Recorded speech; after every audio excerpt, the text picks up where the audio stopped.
अस्सलाम वालेकुम। नरेंद्र मोदी पाकिस्तान से रिवायती जंग बुरी तरह हारने के बाद लफ्जी गोलाबारी पर उतर आया। जब इंडियन आर्मी पाकिस्तान के शेरों का मुकाबला ना कर सकी और सरेंडर पर मजबूर हो गई तो शिकस्त खुर्दा भारतीय वजीर आजम नरेंद्र मोदी बौखला गया है और अपने ओहदे की लाज तक भूल गया है। गुज़श्ता शब गुजरात में एक इंतखाबी थिएटर सजाया गया जिसमें भारतीय वजीर आजम नरेंद्र मोदी जैसे फनकारों ने हाजरीन को खूब एंटरटेन किया। अवाम के लटके और मायूस चेहरों पर वक्ती मुस्कुराहट लाने के लिए मोदी ने कमाल लतीफ़ा सुनाया और पाकिस्तानी नौजवानों को मुखातिब करके कहा कि दहशतगर्दी के खात्मे के लिए अपनी ही हुकूमत के खिलाफ सड़कों पर निकलो, सुकून की जिंदगी जियो, रोटी खाओ, वरना खाने के लिए मेरी गोली तो है ही। नाजरीन, ये डायलॉग किसी वजीर आजम का हरगिज नहीं हो सकता। यह किसी थड़ेबाज की गुफ्तगू है या बॉलीवुड की किसी बी क्लास मूवी के थर्ड क्लास एक्टर का डायलॉग है। बंदा पूछे, अगर तुम इस काबिल होते तो क्या ही बात थी। 2019 में पाकिस्तान से हारे तो कहा कि अगर आज राफेल होते तो सीन ही कुछ और होता, फिर राफेल तैयारे खरीदे और लंबी लंबी दिहाड़ियां लगाई। 2025 में पाकिस्तान के शाहीनों ने वो राफेल तैयारे भी मार गिराए क्योंकि मसला तैयारों का नहीं, उन्हें उड़ाने वालों का है। शाहीनों ने ना सिर्फ राफेल गिराए बल्कि इसके मलबे की फुटेज भारतीय खुफिया एजेंसी के ही एक ऑफिसर से खरीदकर अपनी जीत पर मोहर लगा दी। शिकस्त खुर्दा मोदी उन पाकिस्तानी नौजवानों की फिक्र कर रहा है जिन्होंने पाक अफवाज के साथ मिलकर भारतीय ड्रोन्स गिराए और पास बैठकर अपनी निगरानी में इंडिया पर मिसाइल फायर करवाए। मोदी पाकिस्तान के नौजवानों की फिक्र बिल्कुल ना करे। अगर फिक्र करनी है तो अपनी आर्मी के उन अफसरान की करें जो सिर्फ 50,000 रुपए में अपना मुल्क बेच रहे हैं। फिक्र करनी है तो उन पायलट्स की करें जो राफेल जैसे जदीद तरीन फाइटर जेट्स पर सवार होकर भी जमीन पर उल्टे पड़े होते हैं। फिक्र करनी है तो अपने उन लोगों की करें जो आज आपके मुल्क में आप ही के टीवी चैनल्स पर बैठकर एतराफ कर रहे हैं कि भारतीय हुकूमत की फौजी हिकमत अमली नाकाम हो चुकी। भारत के मुमताज तज्जियाकार अजय सानी ऑपरेशन सिंदूर को महज एक सियासी शो करार दे रहे हैं और बता रहे हैं कि पाकिस्तानी दिफाई सलाहियत को कम समझना भारत के लिए महंगा साबित हुआ। फिक्र करनी है तो भारत के साबिक वजीर खारजा यशवंत सिन्हा की करें जो बता रहे हैं कि पहलगाम ड्रामा मोदी की साजिश थी। पुलवामा की तरह पहलगाम ड्रामा भी एन इलेक्शन के मौके पर किया गया जिसका मकसद सिर्फ बिहार का इलेक्शन जीतना है। नाजरीन, नरेंद्र मोदी की धमकी भी उसकी फौज की तरह ठोस ही साबित हुई और पाकिस्तान के नौजवानों ने उसे संजीदा लेने के बजाय मीम्स बनाने के लिए एक अच्छे कंटेंट के तौर पर लिया। पाकिस्तान के नौजवानों को बरगलाने की कोशिश सिर्फ मोदी ही नहीं कर रहा बल्कि एक काम बानी पीटीआई भी कर रहे हैं।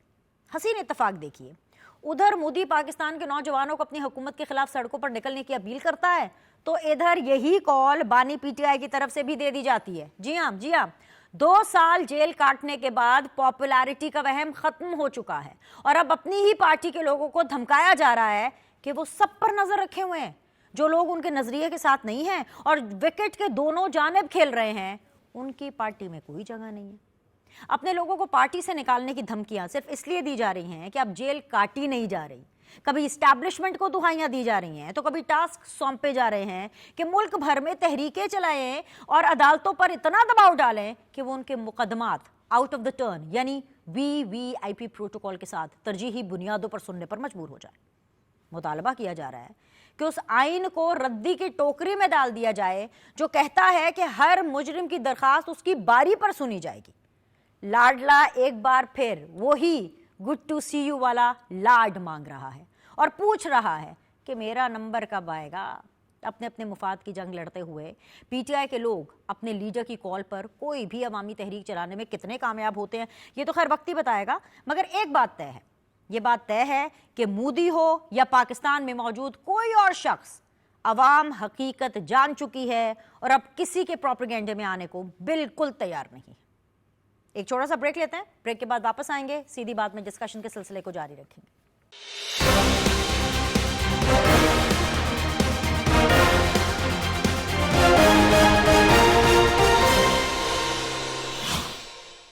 अस्सलाम वालेकुम जी। ब्रेक के बाद आप लोग को खुशामदीद कहते हैं। आप देख रहे हैं सीधी बात बीनर सलीम के साथ, और इस वक्त सीधी बात जोन में मुझे ज्वाइन किया हुआ है very honourable brigadier retired Haris Nawaz साहब ने। इंडिपेंडेंट एनालिस्ट हैं, बहुत बहुत शुक्रिया सर ज्वाइन करने के लिए। राजा कमरुल इस्लाम हैं फ्रॉम PMLN, गवर्नमेंट बेंचेस को रिप्रेजेंट कर रहे हैं, बहुत बहुत शुक्रिया राजा साहब ज्वाइन करने के लिए। And last but never the least मेरा साथ दे रहे हैं जी खुर्रम शेर जमान साहब, जो कि पाकिस्तान तहरीक इंसाफ को रिप्रेजेंट कर रहे हैं, बहुत बहुत शुक्रिया खुर्रम ज्वाइन करने के लिए। शो का आगाज़ ब्रिगेड साहब मैं आपसे करना चाहूँगी for an independent opinion, for a wise opinion and for a big overview of the entire situation sir। और सिचुएशन ये है ब्रिगेडियर साहब, जान के या मान पाऊँ तो मामला ये है कि जंगी महाज के बाद पाकिस्तान तो अपना सिफारती मिशन कामयाबी से जारी और सारी रखे हुए हैं। मतलब कहाँ से शुरू करूँ? टर्की की बात करूँ, मैं ईरान की बात करूँ, टर्की में शानदार इस्तकबाल, ईरान में शानदार इस्तकबाल, और अब बारी है आज़रबाईजान की। एक तरफ जहाँ पर पाकिस्तान सक्सेसफुली अपने जंगी महाज के बाद सिफारती महाज की तरफ चल रहा है, वहां पर दूसरी तरफ भारत का और मोदी का पागलपन बढ़ता चला जा रहा है।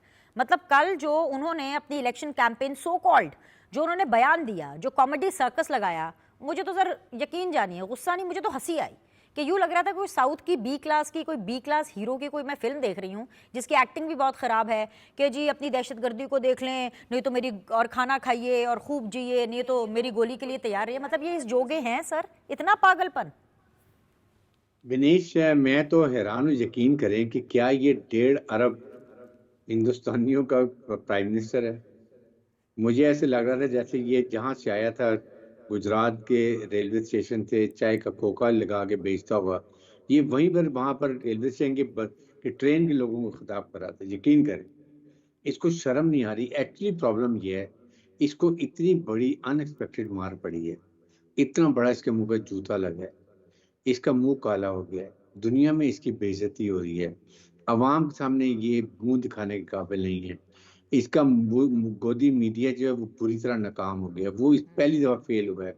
हमारा मीडिया एकदम आसमान की बुलंदियों पे इत्तेफाक किया जिस तरीके से उन्होंने अपनी ट्रांसमिशंस की हैं, और उसके बाद ISPR ने अपनी कौम को लम्हा वलम्हा इन्फॉर्म रखा व्हाट इज हैपनिंग और what is likely to happen.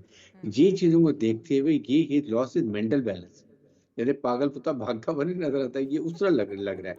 तो इसके लिए मेरे ख्याल में कोई बात ऐसी कर सकता है।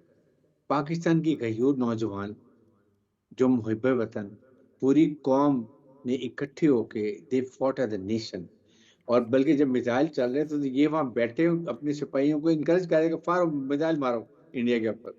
कोई ऐसी कौम आपने कभी देखी है इतनी जरी नौजवान, और उनको ये कह रहे जी मैं, तुम खड़े हो जाओ या गोली में खाने के लिए तैयार हो जाओ। तो मेरे ख्याल में इस वक्त, और फिर सेकंड ये कि ये इलेक्शन के लिए लगा हुआ है। हमारा प्राइम मिनिस्टर, हमारे field marshal general Asim, they have gone out of the country, वो सफारतकारी कर रहे हैं, दुनिया को बता रहे हैं कि what India has been doing. हमारे सफारतकार दुनिया में जा रहे हैं बताने के लिए कि इंडिया क्या कर रहा है, किस आग से खेल रहा है।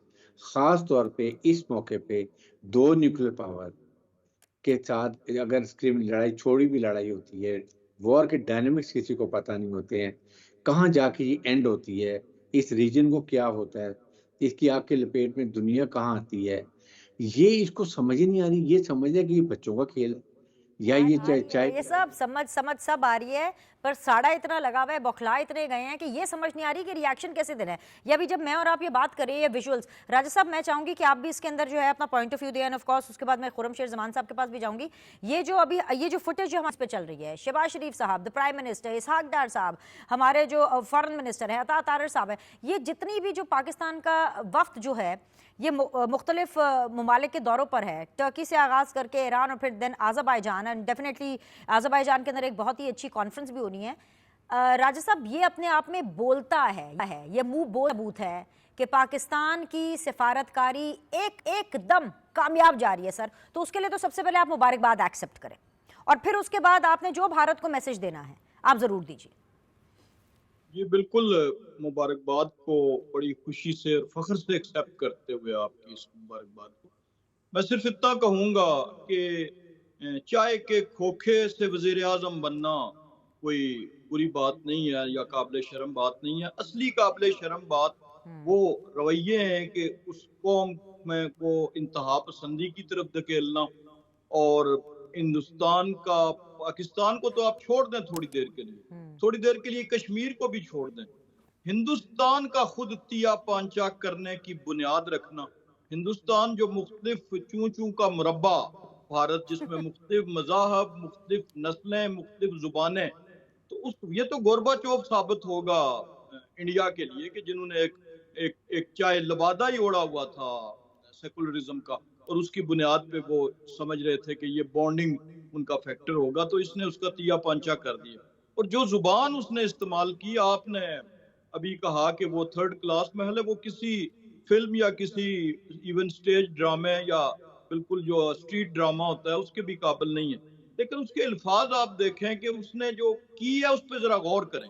उसने पहले भड़काया है पाकिस्तान के अवाम को, पाकिस्तान के नौजवानों को मुखातिब किया है। यानी उसकी बेखबरी देख लें या उसकी बदनीति देख लें कि उसने कहा है कि आप उठ खड़े हों, यानी मोदी पुकार रहा है पाकिस्तान के नौजवानों को, पाकिस्तान की कौम को, कि उठ खड़े हों। किसके खिलाफ? अपनी हुकूमत और अपनी फौज के खिलाफ।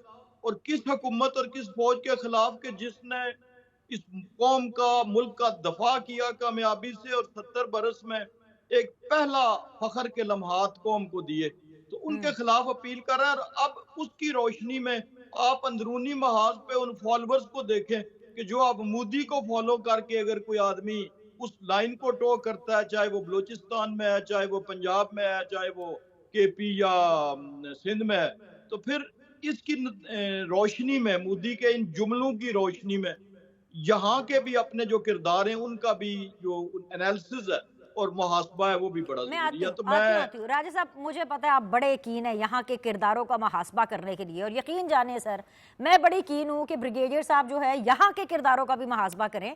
लेकिन उससे पहले भाई पीटीआई है, पीटीआई से भी बात करनी है। आप लोगों ने पूरी जो हुकूमत है, पूरी रियासत को बिल्कुल टेक ओवर किया है, और बड़ी बड़ी बड़ी लाइकली और बहुत ही अच्छे तरीके से टेक ओवर किया है कि इस वक्त सेम पेज क्या होता है वो तारीख में पहली बार हमें नजर आ रहा है कि रियासत वननेस का पैगाम देते हुए कैसे चलती है, तारीख में पहली बार नजर आ रहा है। So let's include PTI in this.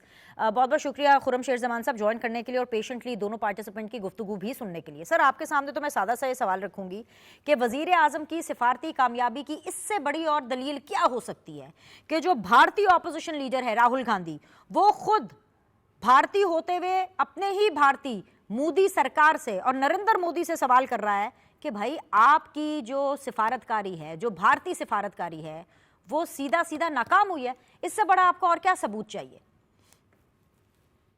नहीं देखिए, मैं सबसे पहले तो आपकी अपनी बात स्टार्ट करूंगा आपके इंट्रो से, और मैं इस पे बड़ा प्रोटेस्ट करता हूं कि आपका जो इंट्रो था वो बहुत ही अफसोसनाक था।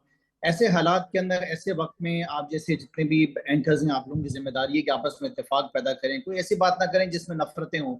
तो आप अपना इंट्रो शो खत्म होने का जरूर सुनिएगा कि आपने former prime minister Imran Khan के लिए किस तरह के अल्फाज इस्तेमाल किए। दूसरी बात रही सिफारतकारी की। खुर्रम भाई एक मिनट, आपको डिस्कशन करने के लिए बुलाया है, इस्लाह कर दीजिए। क्या बोल दिया मैंने? उनकी शान में क्या गुस्ताखी हो गई? अभी इसको लगे हाथों ठीक कर लेते हैं, शो खत्म होने का क्यों वेट कर रहे हैं? शान में आपने गुस्ताखी की है, बिल्कुल की है, और इस तरह से नहीं, एक आप पार्टी नहीं बन सकती। देखिए आप एक एंकर है ना, आप मुझसे सवाल करें, आप दूसरे मेंबर से बात करें, लेकिन आप इस तरह एक्ट करेंगी कि किसी पार्टी के मेंबर को या फॉर्मर प्राइम मिनिस्टर को इस तरीके से आप बयान करें, क्योंकि देखिए हुकूमतें तो आने जाने वाली हैं, आपने तो पीटीवी में रहना है ना, तो गवर्नमेंट अच्छा वो एंकर ठीक थे सर, जो आपके जलसे अटेंड करते थे, जिन एंकरों को आप स्टेज से उतारना भी पसंद नहीं करते थे। मुझे आप बताएं तो सही हुआ क्या है? पॉइंट टू पॉइंट चलते हैं ना खुर्रम भाई, जी बताइए। पर्सनल लड़ाई तो है नहीं ना, पॉइंट टू पॉइंट चलते हैं। सुनिएगा, आपको सीखने को मिलेगा। देखिए इस बात को समझना बहुत ज्यादा जरूरी है कि मोदी जो है वो एक आरएसएस के, आप अगर इस्लाह करना चाहते हैं तो कर लें, नहीं तो फिर आप लोग मुझसे सीख लें। सर मेरा इंट्रो है, एक एक लफ्ज को मैं ओन करती हूँ सर, मैं खुद लिख के पढ़ के आई हूँ इसको। आप अपनी असलाह खुद ही कीजिएगा। सो मैं मोदी के ऊपर आ जाता हूँ, बाकी बातें छोड़ देता हूँ। आप ये देखें कि जिस तरीके से आपको मेरे इंट्रो से इत्तेहाद टूटता हुआ नजर आया है खुर्रम भाई, लेकिन आपको अपनी इन बातों से इत्तेहाद टूटता हुआ नजर नहीं आया कि हमारे वजीर आजम पूरे वक्त के साथ, हमारे आर्मी, हमारे फील्ड मार्शल साहब के साथ जो है वो दौरे पे गए हैं, टर्की में थे, फिर ईरान में थे, तब आपको अपने इस कमेंट से आपको इत्तेहाद टूटते हुए नजर नहीं आ रहा, लेकिन मीर सलीम की बात से आपको इत्तेहाद टूटते हुए नजर आ रहा है। मैं आ जाता हूँ जंग के ऊपर, जिसमें मैं खराज तहसीन मन सगीन सबसे पहले अपनी अफवाज पाकिस्तान को देता हूँ, अपनी एयरफोर्स को देता हूँ, अपनी नेवी को देता हूँ कि जो हाल उन्होंने जिस तरीके से पाकिस्तान का नाम रोशन किया है, जिस तरह पाकिस्तान के लिए उन्होंने ये काम किया है, उसमें जितनी भी तारीफ की जाए कम है। लेकिन देखें, जब आप मोदी की बात करेंगे तो याद रखें कि मोदी की आइडियोलॉजी क्या है। वो उसकी आइडियोलॉजी जो है वो हिंदू नेशनलिज्म है। उसकी आइडियोलॉजी जो है वो उसकी नफरत है। वो नफरत की बुनियाद के ऊपर सियासत करता है, नफरत की बुनियाद के ऊपर अपने मुल्क को चलाता है। और उसकी नफरत जो पाकिस्तान के लिए वो हमें नजर आती है, और जो सलूक उनका माइनॉरिटी के साथ इंडिया के अंदर होता है वो भी हमें नजर आता है। सो डेफिनेटली मोदी इस वक्त रुस्वा हो रहा है। सिर्फ इंडिया के अंदर नहीं, पूरी दुनिया के अंदर रुस्वा हो रहा है। उसने फ्रांस को भी बहुत ज्यादा अपने रिफाइल्स के लिए जो है परेशान, एक बड़ी मुश्किल पोजीशन में खड़ा कर दिया। और मैं तो ये समझता हूँ कि दुनिया में बहुत सारे मालिक होंगे जो अब उनके साथ खास तौर पे एयरक्राफ्ट से रिलेटेड जो भी डील होगी वो करने से पहले 2-3 दफा सोचेंगे। सो पाकिस्तान ने तो देखिए आगे बढ़ना है, डेफिनेटली बढ़ेगा, पाकिस्तान आगे जाएगा। लेकिन उसमें सबसे ज्यादा जरूरी ये चीज है कि इस वक्त मुल्क के अंदर रूल ऑफ लॉ कहाँ है। मुल्क के अंदर रूल ऑफ लॉ अभी बिल्कुल भी नहीं है। जब तक मुल्क के अंदर रूल ऑफ लॉ नहीं आएगा, जब तक जो है कानून को फॉलो नहीं किया जाएगा, जब तक इंसाफ नहीं दिया जाएगा, मैं नहीं समझता हूं कि हमारे मुल्क के अंदर हालात और बेहतरी की तरफ जा सकते हैं। We are still at war. India ने तो आपके पानी के ऊपर अपनी स्टेटमेंट अभी तक चेंज नहीं की है ना। उनकी तो स्टेटमेंट आज भी यही है कि हम पानी आपका बंद करेंगे, हम आपका पानी ब्लॉक करेंगे। We are still at war. इस वक्त मौजूदा वक्त के अंदर तो जो ये फॉर्म चले 47 के भी वजीर आजम है, जिसके ऊपर इमरान खान साहब ने कहा, हमारे प्राइम मिनिस्टर ने, कि मौजूदा हालात के अंदर हम चलें, हर चीज को तस्लीम करते हैं मुल्क की बेहतरी के लिए, मुल्क की खातिर। लेकिन देखना ये कि मुल्क के हालात कहाँ जा रहे हैं, मुल्क की इकॉनमी कहाँ पे जा रही है, मुल्क के आपको स्टेबल नजर आ रहे हैं। इन बिल्कुल सब सेट जा रहे हैं सर, स्टेबल हैं। सड़कों के ऊपर अमन अमन सुकून शांति है। वो अलग बात है कि आप लोग कॉल दे रहे हैं। लेकिन मेरी बात सुने खुरम भाई, आपको मेरी बातें तो वैसे ही बुरी लगेंगी। ब्रिगेडियर साहब तो पसंद है ना, हारिस नवाज साहब स्मार्ट से आदमी है, इतनी अच्छी बात करते हैं, चलो उनसे बात कर लेते हैं। ब्रिगेडियर साहब, क्या मुल्क में रूल ऑफ लॉ नहीं है? देखिए बनीश, मेरा इस वक्त मैम आई पर्सनली थिंक कि इस वक्त कॉल देनी रोड्स पे it is very unfair. You can't afford it. मेरा यकीन करें कि बिल्कुल as a citizen of Pakistan में पीटी के लिए यही कहूँगा कि अपने कि आपके पास इतनी अच्छी लॉयर्स की टीम है, प्लीज गो एंड कंटेस्ट ये केसेस को। आप 47 की आपको प्रॉब्लम है, गो एंड गेट, आप अपने केसेस को फाइनलाइज करवाएं। कोई वहाँ ध्यान नहीं दे रहा। सारे लॉयर्स आपस में लड़ाइयाँ कर रहे हैं, दो इनकी मस्जिद बनाई हुई है। That is not required. तो इसी वजह से बानी पीटीए को नुकसान भी हो रहा है। आपकी टीम में ऑनेस्टली जो इस्लामाबाद में बैठी हुई है, चाहे आप हामिद साहब को भी आज मैं सुन रहा था, ये सब आपस में लड़ाइयाँ कर रहे हैं, दूसरे के खिलाफ बातें कर रहे हैं। इससे बेहतर है कि आप अपनी अपनी डेडिकेटेड टीम बनाएं और वो आपके एमएनए एमपी जो केसेस लड़ रहे हैं उनके केस करें, वो फाइनलाइज करें, and then go in the assembly में जाके इसको फॉल करें, इंपॉर्टेंस दें। वहां पर जाके दुनिया सुनती है आपका नुकसान, वहां पर बात करें जाके। स्टील इस वक्त आप अपने, अब जितने भी आपके मेंबर्स हैं, कारकुन हैं, इनको ओवर इतवास पहले ही हो चुके हैं। इस वक्त नोबडी विल गो। आपके ज्यादातर जितने भी मेंबर्स थे वो भी इस वक्त जो है वो दे वांट के इस वक्त मुल्क में यूनिटी रहे, ताकि इन जिस तरीके से नरेंद्र मोदी थ्रेट कर रहा है, कोई ना कोई हो सकता है मिस एडवेंचर दोबारा करे। तो इसलिए इस वक्त आपको चाहिए सबको मिलके, हुकूमत को भी चाहिए कि वो भी, देयर इज नो हार्म कि अगर वो भी एक इनिशिएट करे डायलॉग पे, ऑपोजिशन से करे, बैठ के बात करे, कोई हर्ज नहीं है। लेकिन इस वक्त street power is not required at all. यहाँ पर आप बैठ के आए, असेंबली में आए, मुज़ाकरात करें, डिस्कशन करें। इस वक्त बजट का मौसम है, सजेशन दें, बेहतरी के लिए लेके जाएं। अवाम ने जिसको भी सिलेक्ट किया है, आप लोगों की असेंबली में give better suggestion instead of कि जी हर दफा कॉल। स्ट्रीट पावर अब नहीं चाहिए अवाम को। इस वक्त स्ट्रीट पावर आपकी और ओवर अननेसेसरी आपको और नुकसान पहुंचाएगी। इस वक्त आपको चाहिए यूनिटी, और आप अपने लोगों को लेकर आए असेंबली के अंदर और उनको केस करें, लड़ें, अपने केस फाइनलाइज करें। That is better for Pakistan. Raj साहब, आपके लिए तो डबल चैलेंज है। एक चैलेंज के बारे में मैं सर बड़ी कॉन्फिडेंट हूँ, ऑनेस्टली स्पीकिंग, वो जो भारत से आ रहा है। ये जो नरेंद्र मोदी उकसा रहे हैं अपनी तरफ से सो कॉल्ड पाकिस्तानी अवाम को, और उनको लग रहा है कि पाकिस्तानी अवाम उनके कहने के ऊपर सड़कों पे आ जाएगी, तो ऐसा तो खैर बिल्कुल नहीं होगा। और अगर इन केस 0.001% अगर ऐसा हुआ भी, तो पाकिस्तान की रियासत उनसे अच्छे तरीके से डील कर लेगी। लेकिन ये जो अंदरूनी मामलात, ये जिसका आप बार बार जिक्र कर रहे थे ना शो के आगाज में, हसीन इत्तफाक ही मैं कहूँगी सर, मैं फिर कुछ नहीं कहती, फिर हमें खुरम भाई नाराज हो जाएंगे कि जी एक तरफ भारत कह रहा है कि जी सड़कों पर निकलो पाकिस्तानी अवाम, दूसरी तरफ यही बात पाकिस्तान तहरीक इंसाफ भी कह रही है। तो सर महाज तो आपके लिए है, हुकूमत जो है उसको बड़ापन दिखाना पड़ता है। How are you going to handle this situation if they come out? मैंने इब्तिदा में इशारा किया था जी कि नरेंद्र मोदी सर आप जो सीधी कह बात रहा पे है, बैठे हैं ना, इशारों किनारों की बातें नहीं होती यहाँ पे बिल्कुल सीधी बात होती है। सीधी बात करें ताकि खुरम भाई को भी समझ आए। जी मैं सीधे लफ्जों में बयान कर रहा हूँ कि उसका एक जुमला जो मैंने पॉइंट आउट किया वो ये था कि जी उठ खड़े हों, और जो फिर उसके रिस्पॉन्स में उठ खड़े होंगे उनको आप लिंक कर लें, जो भी होंगे, और उनको लिंक कर लें कि वो क्या मोदी के कहने पे होंगे या पाकिस्तान की अंदरूनी सियासत की बुनियाद पे होंगे। लेकिन खुरम भाई ने एक बात की जिस पे मैं रिस्पॉन्ड करना चाहूंगा कि फॉर्म 45 और फॉर्म 47 की बात की। एक फॉर्म 45 का वजीर आजम था, इसी तरह उससे पहले पहलगाम से पहले पुलवामा हुआ, इसी तरह हमला हुआ और पाकिस्तान की मुसल्लह अफवाज ने उनका जहाज मार गिराया अपने मुल्क के अंदर, यानी सबूत के साथ जहाज गिरा और पायलट गिरफ्तार हुआ और अगले दिन असेंबली में टांगे जो है वो कांप रही थी।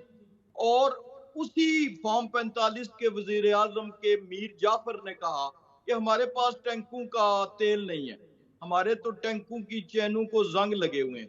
और उसी फॉर्म 45 के वजीर आजम ने असेंबली में खड़े होकर कहा कि जी मैं तो कल से, यानी हमला भी उन्होंने किया हम पे और इसी फॉल्स फ्लैग ऑपरेशन करके पुलवामा, और उन्होंने वजीर आजम साहब ने असेंबली में खड़े होकर कहा कि मैंने कल कोशिश की भारतीय वजीर आजम से 3 दफा बात करने की तो उसने फोन नहीं उठाया। फिर उन्होंने उसी उसी रो में कहा कि अब मैं क्या करूं, क्या मैं भारत पे हमला कर दूं। यानी ये बातें रिकॉर्ड का हिस्सा है ये। और साथ ये भी कहा कि हम, उन्होंने तकाजा नहीं किया, उन्होंने अपील नहीं की, एक ऑफिसर उनका हमारी कस्टडी में है और हमला करते हुए पकड़ा गया, हम इसको खैर सगाली के तौर पर हम इसको रहा कर रहे हैं। अब ठीक दूसरी है। तरफ एक फॉर्म 47 का वजीर आजम था, उसने रात को 2 बजे जब उनका हमला हुआ और उसने हुक्म जारी किया कि जनाब आप वापस रिस्पॉन्ड करें और भारत पे हमला कर दें, और हमने हमला किया, उसके बेसिस पे हमला किया पाकिस्तान की मुसल्लह अफवाज ने, एयरफोर्स ने। और उसी मीर जाफर के मुकाबले में एक आज का फील्ड मार्शल था मर्द मोमिन, जिसने फिर उसे रिस्पॉन्ड किया। और फिर वो कुछ 4-5 घंटे की बात थी, फिर वही फॉर्म 47 का वजीर आजम सुबह फजर के बाद स्विमिंग पूल में था, तो फिर फोन आया कि जी आप वो दरख्वास्त कर रहे हैं जंग बंदी की, तो क्या करें। तो उस वक्त उस फॉर्म 47 वाले ने कहा कि हाँ जंग बंदी कर लें। ये फॉर्मों को तो बड़ा गिनवाते हैं, लेकिन ये जो अभी जंग हुई है ये क्या अडयाला जेल से ऑर्डर जारी हुए थे। आज अगर हम फतह मना रहे हैं तो उस राइटली इसलिए मना रहे हैं, पूरी कौम मना रही है, सिर्फ मुस्लिम लीग नून या इत्तेहादी जमातें राजा नहीं, साहब पूरी। मैं करेक्ट करूंगी, कौम नहीं पूरी दुनिया मना रही है। जहां जहां पाकिस्तान जा रहा है ना, ये टर्की के मनाजिर 2 दिन पहले के हैं। आप देखें जिस तरह से हमारे फील्ड मार्शल साहब थे, जिस तरह से प्राइम मिनिस्टर थे, पूरी दुनिया, पूरी मुस्लिम कम्युनिटी पूरी दुनिया की कि भाई ये तो कमाल कर दिया है। खुरम भाई मैं आपसे क्या सवाल पूछूं, मैं ये पूछती हूँ, पहले आप मुझे ये बताएं कि आपने अपनी साइड सेलेक्ट कर ली है, आप इनकलाबी हैं कि आपने गिड़गिड़ाने के मोड में रहना है। आप पहले मुझे ये साइड बताएं, फिर मैं उस हिसाब से आपसे सवाल करूंगी। क्योंकि जब आपकी मर्जी होती है आप इनकलाबी बन जाते हैं, डट के खड़ा है कप्तान, बिल्कुल नहीं झुकेगा। जब आपका दिल करता है अगले ही जुमले के अंदर आप गिड़गिड़ाना शुरू कर देते हैं। जैसे आज रीमा खान साहिबा कह रही थी कि हम आपको क्या ऐसा दें, ऐसा क्या करें कि आप बानी पीटीआई को रिहा कर देंगे। मतलब व्हाट इज योर मोड, इनकलाबी के गिड़गिड़ाना? आप मुझसे सवाल कर रही हैं? जी सर। अच्छा देखिए, सबसे पहले तो राजा साहब जो बातें फरमा रहे थे इनको याद दिलाइए। टांगे कांपने वाली और पेट्रोल वाली बातें तो सारी ख्वाजा आसिफ साहब ने की थी, इनकी कहीं खिंचाई तो वो जरा गलत फहमी के अंदर रहते हैं। देखिए दूसरी बात यह है कि मैं आपसे फिर से एतराज करूंगा कि एक दफा आप वापस पार्टी बन रही है और वापस हमारे लीडर का मजाक उड़ा रही है, ये आपका नहीं है करना। ये अगर राजा साहब करें तो मुझे बुरा नहीं लगेगा, लेकिन आपके करने पे मुझे एतराज हो रहा है। देखें इमरान खान साहब की जो कुर्बानियां हैं, जो पाकिस्तान तहरीक इंसाफ की जो हैं, वो आप उनकी 2-2.5 साल की हुकूमत के अंदर देख सकती हैं। जिस वक्त कोविड का टाइम था किस तरह मुल्क को चलाई है, जिस वक्त इंडिया ने हमला किया था उस वक्त भी अफवाज पाकिस्तान ने किस तरह रिटेलिएट किया था, और इमरान खान साहब ने कह दिया था कि हम सोचेंगे नहीं, हम करेंगे।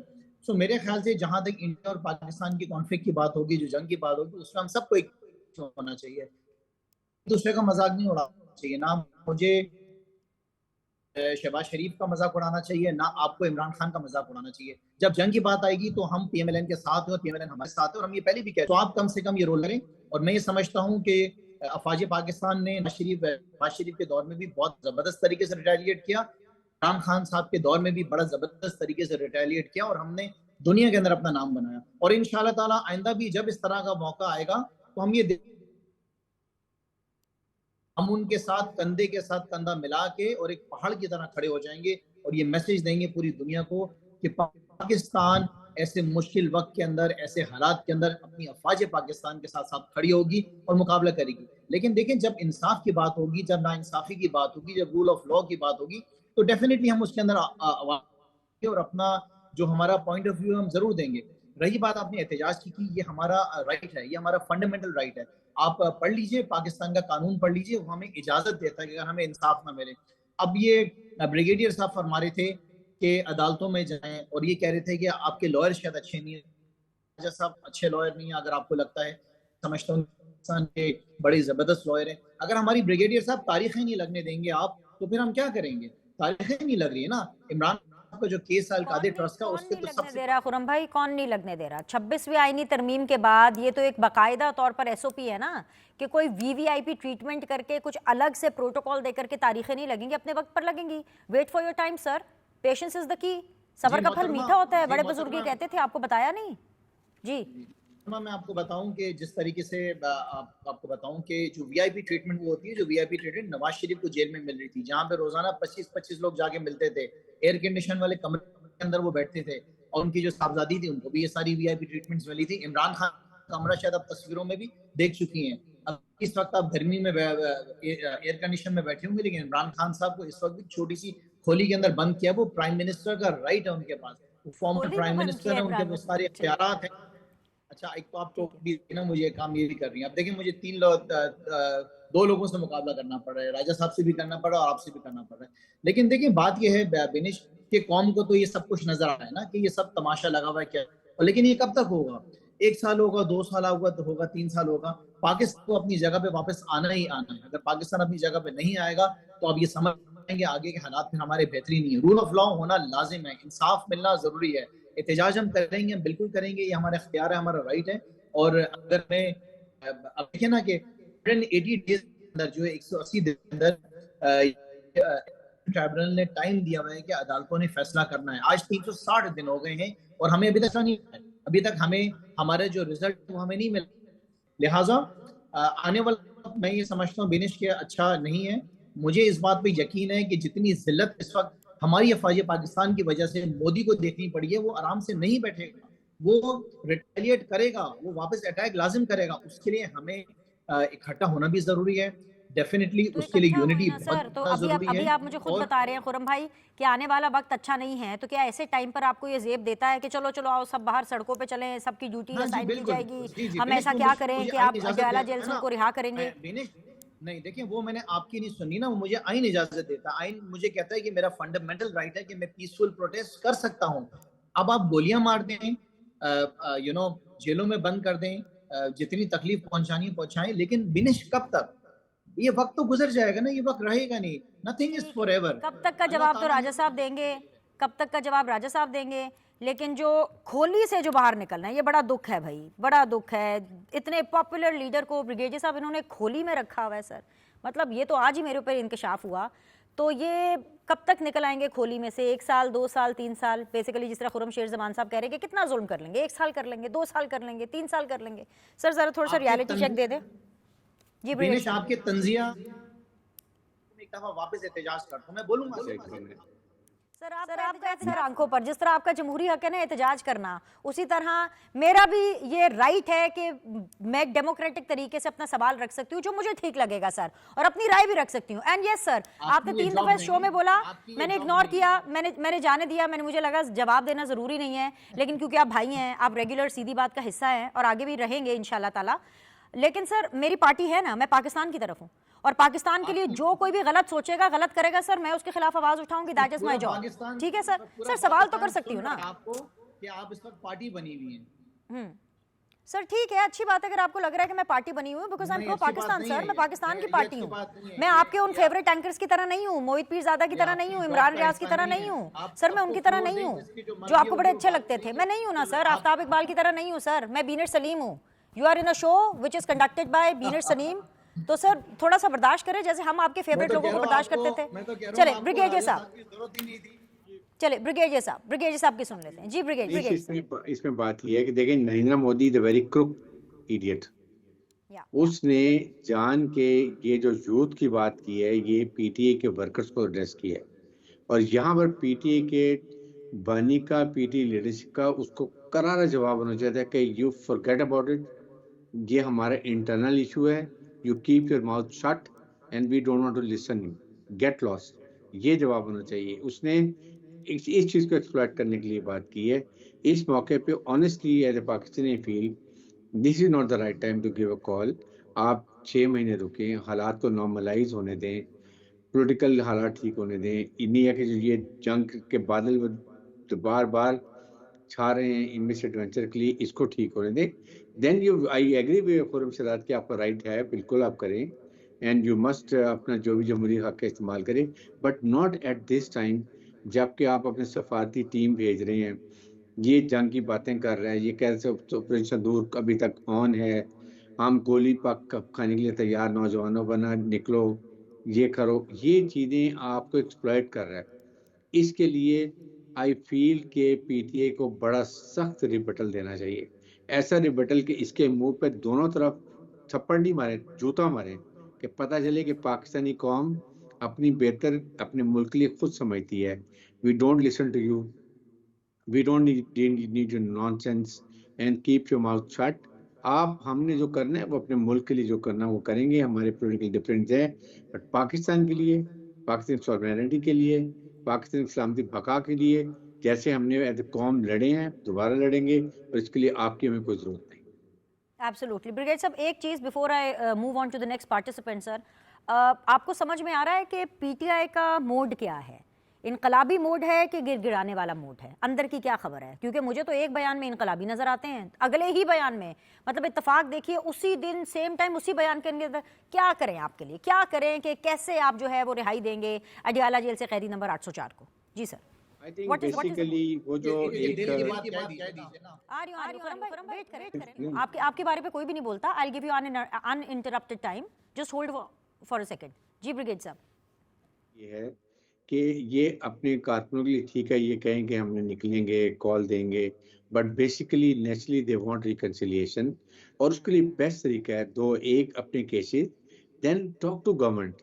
Government is in a position to talk to you. वो भी प्राइम मिनिस्टर, आई थिंक अभी रिसेंटली जो ये लड़ाई की बात हो रही थी, असेंबली में कहा था कि आए, बैठे, बात करें, मैं हर वक्त तैयार हूँ। सब इशू यही है ना, कते कलामी की माफी चाहती हूँ, आप बड़ी अच्छी बात करते हैं, दिल करता है आप बोलें और हम आपको अच्छा सा सुने, लेकिन मसला ये है ना, वो नहीं ना, उन्होंने नहीं बात करनी ना सिविलियन गवर्नमेंट से, उन्होंने बात ही आर्मी चीफ से करनी है। अब ये कल की खबर है, कल पूरा टाइम इसी टाइम के ऊपर मैं ये शो करके गई हूँ कि बैरिस्टर अली जफर साहब जो पैगाम लेकर के आए थे, कल की जो लेटेस्ट खबर थी कि जी कोई मुज़ाकरात नहीं करेगा, अगर इस्टेब्लिशमेंट ने मुज़ाकरात करने तो वो डायरेक्टली विद बानी पीटीआई होंगे सर, वो और किसी से मुज़ाकरात नहीं करना चाहते। जी सर, कैरी ऑन।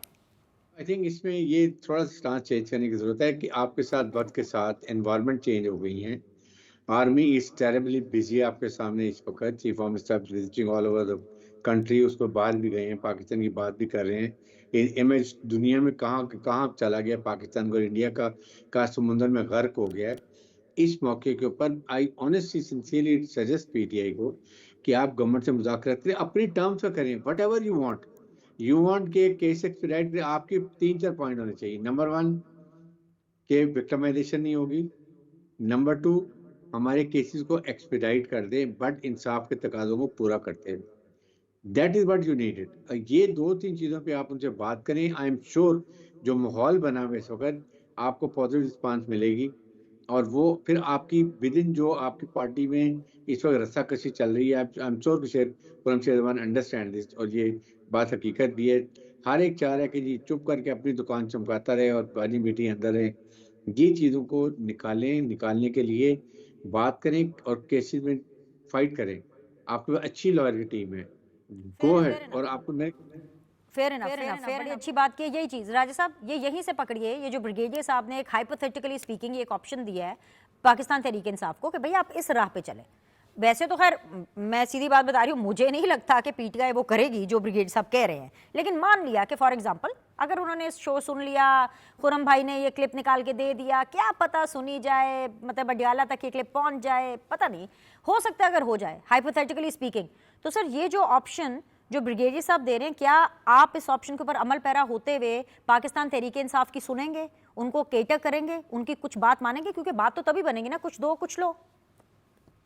देखिए, ये तो बाद में आएगा। पहली बात तो ये है कि उन्होंने अगर सुननी हुई तो वो क्या आपकी और ब्रिगेडियर साहब की सुनेंगे, या दूसरी तरफ देखें, जैसे मैंने भी पहले कहा और अब ब्रिगेडियर साहब ने भी कहा कि जिसने मुखातब करके कहा कि जी नौजवान और कौम उठ खड़ी हो, और वो उनकी जो बेसिक उस वक्त उनका हाइपोथेसिस था जो गलत साबित हुआ बाद में, वो भी यही था।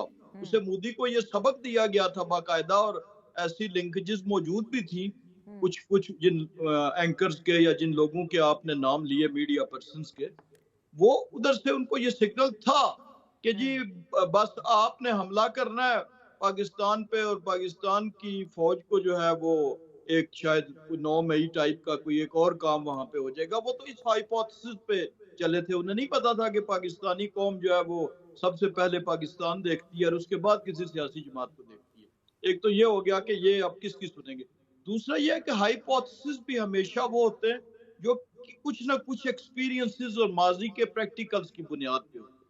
ये एक यूटोपियन सी स्टेट है। ये तो कभी इन्होंने 2014 के दौर से देख ले कि पहली दफा यही वाली चीज पेश की थी उस वक्त की हुकूमत ने जब धरना जारी था कि जी अभी एपीएस का वाकया हो गया है, आप मतलब इसको यूं करें, लेकिन उस वक्त भी नहीं हुआ। और फिर उसके बाद जब इनकी हुकूमत आई, इन इससे ज्यादा आइडियल हाइपोथेसिस कब इम्प्लीमेंट हो सकता है कि जब इनकी हुकूमत थी और लीडर ऑफ द अपोजिशन खड़े होके असेंबली में कह रहे थे कि आइए मिसाके मईशत करें और पाकिस्तान को आगे लेके जाएं, भूल जाएं। तो हम भी भूल जाते हैं कि हमारे साथ 2018 के इलेक्शन में क्या हुआ। उस वक्त भी ये फॉर्म 47-45 की बातें मौजूद थी, उस वक्त भी इन्होंने अमल नहीं किया। यानी आइडियल स्टेट थी। बिलावल भुट्टो ने इवन कहा कदम बढ़ाओ, हम तुम्हारे साथ हैं वजीर आजम, लेकिन तब भी ये नहीं हुआ। फिर हुकूमत अभी जब बनी तो तब भी उनको यही कहा गया, और अभी भी पेशकशें वही हैं हमारी तरफ से। हमारी तरफ से अगर तो हुकूमत की तरफ से कोई ऐसी चीज पे हो, बैकआउट हो, या हम मुज़ाकरात के हामी ना हों, या हम मुज़ाकरात ना करना चाहते हूँ, या हम दरवाजा खोल के और आवाजें ना दे रहे हूँ, तो ठीक फिर है। तो कोई हमें कहे कि जी आपकी, तो हमारी तरफ से ये नहीं है। अब ये पता नहीं किससे मुज़ाकरात करना चाहते हैं, क्या चाहते हैं, कभी 1 स्टेप फॉरवर्ड 2 स्टेप बैकवर्ड। तो बुनियादी तौर पर ये सारी कंफ्यूजन जो इस हाइपोथेसिस को नाकाम होता देख रही है वो इनके अंदर से। राज साहब, ऑनेस्टली स्पीकिंग आप लोग के साथ तो मुज़ाकरात नहीं करना चाहते, ये आपको भी पता है। खुर्रम भाई, मतलब सजेशंस जो आपको ब्रिगेडियर साहब ने दिए हैं, वो जाहिर सी बात है वो पीटीआई और आपकी कॉल है कि आप इन सजेशंस को खातिर में लाते हैं नहीं लाते, आपको सूट करता है इसके ऊपर अमल करना नहीं करना। That is your completely your call. Democratically it is your call, politically it is your call. लेकिन सर, जो लेटेस्ट खबर, जो अपडेट मुझे पता है कि आपके जो बैरिस्टर अली ज़फ़र साहब हैं, उन्होंने क्लियरली ये बताया है कि इस्टेब्लिशमेंट के साथ बानी पीटीआई डायरेक्टली 101 जो है वो मुज़ाकरात करना चाहते हैं। कोई बात नहीं, ये भी आपकी कॉल है सर, आप करना चाहते हैं ज़रूर करें। लेकिन सर, वो जो इशाया दिया था हमारे फील्ड मार्शल साहब ने पाकिस्तान की सक्सेस पर, आप कम से कम वहाँ जा कर के एक आइस ब्रेकिंग तो करते। आपकी तरफ से तो कोई भी वहाँ पे रिप्रेजेंटेशन नहीं गई। इमरान खान की जो अप्रोच है वो बिल्कुल सही अप्रोच है, और वो समझते हैं कि जो सही जगह है बात करने वाली वो वही है जहाँ पे पावर्स हैं जो कि फैसले कर रहे हैं इस वक्त पूरे मुल्क के, और जो कि सारा निज़ाम चला रहे हैं। सो मैं ये समझता हूँ कि पाकिस्तान जो है बहुत ज़्यादा ज़रूरी है इस वक्त कि पाकिस्तान के अंदर once again rule of law कायम हो जाए। और देखें, अगर बिनिश आपको ये लगता है कि मौजूदा हुकूमत कुछ कर सकती है, उनके हाथ में अगर कुछ है, तो मेरे ख्याल से आपको सही नॉलेज नहीं है। थोड़ा सा सर्वे कर लीजिए, आवाम से जरा बातचीत कीजिए, आवाम से पूछें आवाम कहाँ है। 10 लोगों का सर्वे करें, 10 में से शायद आपको 9 लोग ये बोलेंगे कि वो वजीर आजम इमरान खान को उन्होंने वोट दिया, शहबाज शरीफ को नहीं दिया। आप इस बात को समझें कि अवाम इस वक्त मौजूदा हुकूमत के साथ नहीं खड़ी है, अवाम सपोर्ट करती है अफवाज पाकिस्तान को। इसी वजह से इमरान खान साहब ये बात कहते हैं कि हम इस्टेब्लिशमेंट से बात करेंगे जो पावर्स रखते हैं, जो फैसले कर सकते हैं। शहबाज शरीफ के साथ बात करना मेरे ख्याल से सिर्फ टाइम जाया करने वाली बात है, और ये बात राजा साहब भी समझते हैं और ये बात ब्रिगेडियर साहब भी समझते हैं। लेकिन मैं आपसे फिर ये कहूंगा बेनिश के वक्त गुजर जाता है, वक्त ज्यादा रहेगा नहीं। पहले भी बड़े जो है दौर गुजरे हैं और वो वक्त भी गुजर गया और ये वक्त भी गुजर जाएगा। पाकिस्तान तहरीक इंसाफ ने वापस आना है। आपने ये बात भी कही, इनफैक्ट ब्रिगेडियर साहब ये बात कह रहे थे कि जो है हमारे लोग जो हैं वो कोई कहाँ पर है, कोई अपने मुफाद के लिए चल रहा है, ऐसा बिल्कुल भी नहीं है। पाकिस्तान तहरीक इंसाफ के जितने लोग हैं वो सही जगह पे खड़े हुए हैं और इमरान खान के साथ खड़े हुए हैं, और इमरान खान को ही इंशाल्लाह ताला हम वापस लेकर आएंगे और वापस वजीर आजम बनाएंगे। चलिए जी सर, ये आपकी ख्वाहिश हो सकती है, लेकिन मैं आपको सीरियसली बता रही हूँ, क्योंकि ये सीधी बात है, शो का नाम बार बार याद कराना पड़ता है, ये बीनर सलीम का शो है, ऐसा कुछ प्रैक्टिकली फिलहाल मुमकिन होता नजर नहीं आ रहा है। एनीवेज जी, आज के लिए इतना ही। तीनों मेहमानों को बहुत बहुत शुक्रिया। आप लोगों से कल मुलाकात करेंगे। अल्लाह हाफिज़।